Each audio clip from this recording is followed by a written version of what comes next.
يافا كان عبد المجيد يعيش في القرية مع زوجته وابنه وبنته، يعمل بفلاحة أرضه، يذهب كل يوم إلى المزرعة مصطحبا زوجته سماح وابنه أحمد وبنت يافا، مقضين وقتهم بفلاحة الأرض والأولاد بجوارهم يلعبون. وفي يوم من الأيام إذ اشتد المرض بابنته الطفلة يافا ذهبنا بها إلى المستشفى بالمدينة، فقرر الطبيب أن تمكث في المستشفى وسمح لها أن تكون معها مرفقة لبكان كل يوم يذهب إلى المزرعة في الصباح مصطحب طفله، وفي المساء يذهبون لزيارة يافا حاملين معهم هدايا من خيرات المزرعة. كانت ممرضة تراعي شؤون الطفلة، والأم تشعر بارتياح حسن من المرضة أحبتها، وكانت تهديها من هدية زوجها. في ذات يوم انقلبت الأجواء السياسية وبدأ الناس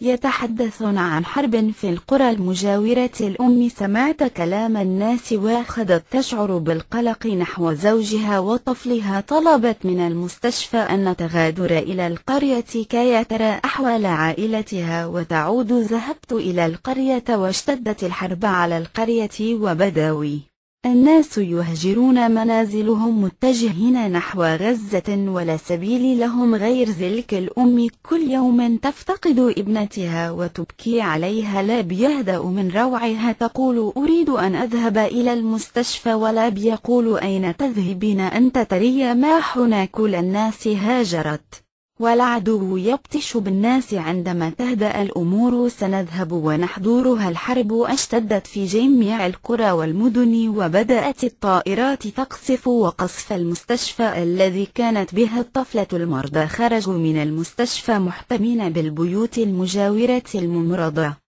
اصطحبت الطفلة معها إلى بيتها. اشتدت الحرب وهاجر سكان المدينة بالاتجاه الضفة الغربية. الممرضة تعرف اسم الطفلة ولا تعرف غير ذلك من أبيها من عائلتها. أخذت تبحث بين السكان وتسأل، والكل يعرف فقرة أن تعيشر.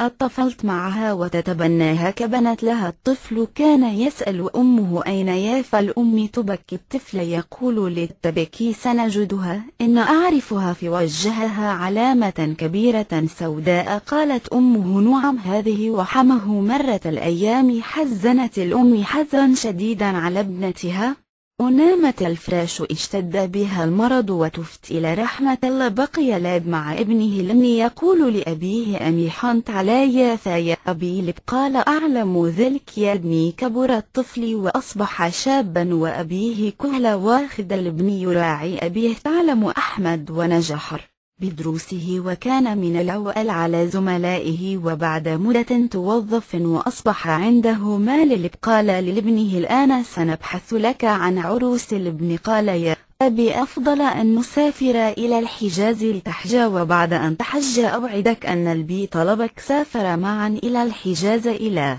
مكة المكرمة، وبدأوا بمناسك الحج. وفي يوم وهم في مكة المكرمة راءوا حجاج من جميع أنحاء العالم وشنودرهم سيدة تدفع بامها في كرسي متحرك، ولتقدر على دفع الكرسي. الابن قال لأبيه هيأ كي أساعدهم. ذهب نحوهم وطلب من السيدة بمساعدتها في دفع الكرسي، وعندما كان ينظر إليها رأى علامة سوداء في وجهها. قالت السيدة ما بك تنظر إلي؟ قال لي أخت لها علامة في وجهها مثلك. سمعت العجوز كلامه وقالت أين هي أختك؟ قال لقد كانت في المستشفى هي وأمي، واشتدت الحرب وأمي. رجعت إلى القرية أمله أن تعود لها، والكان هجرنا إلى غزة ولم نعرف عنها أين هي. لبكل نظراته نحو البنت ولا يعي ما يتحدثون. العجوز قالت لابني من الشيخ الذي معك؟ قال أبي فكنت أبيه. وسالته أين تركتم ابنتك؟ فقص عليها ما أحلى بهم. قالت العجوز تريد أن أدلك على بنتك؟ قال ابنتي أين هي؟ وبدأت عليه علامات الحزن وآخذ يناجي ربه يا رب نحن ببيتك ونحن عبيدك، يا رب أعيد لي بنتي إن أراها قبل أن أموت وأخذ يبكي. العجوز قالت له لا تبكي، لقد لبي دعاؤك، أنت تعرفني؟ قال لا، أنا الممرضة التي كانت تعمل في المستشفى، وكنت أنت تأتي وتحضر هدايا لزوجتك وبنتك. قال نعم، إنك تقولي كلام وعم أنه حصل مني. فقصت عليه ما حصل معها وقالت أيها الشيخ هذه هي ابنتك علي، فهذا ولدك وهذا أخوك. قال لا، أشهد الله كان أورني عقلي أن أقبلها، ولكن خشيت أن لا تكون هي أنها ابنتي، أنها